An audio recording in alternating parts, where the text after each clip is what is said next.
Hi friends, ഇന്നൊരു നല്ല മധുരമുള്ള പുളിയിഞ്ചിയുടെ റെസിപ്പിയാണേ. അതിനുവേണ്ടി ഇത്രയും പുളി കഴുകി കുറച്ച് വെള്ളത്തിലൊന്ന് കുതിരാൻ വെച്ചിട്ടുണ്ട്.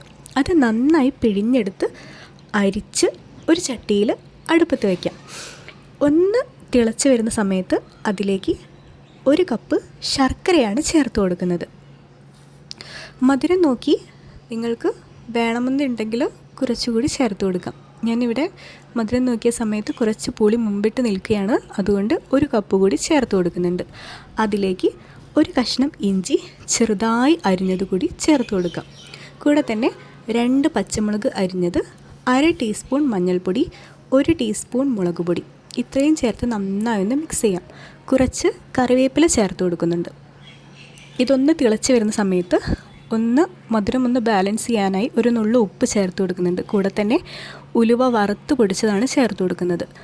1/4 ടീസ്പൂൺ ഏലക്ക പൊടിച്ചതും കൂടി ചേർത്ത് നന്നായി നമുക്ക് തിളപ്പിച്ച് കുറുക്കിയെടുക്കാം.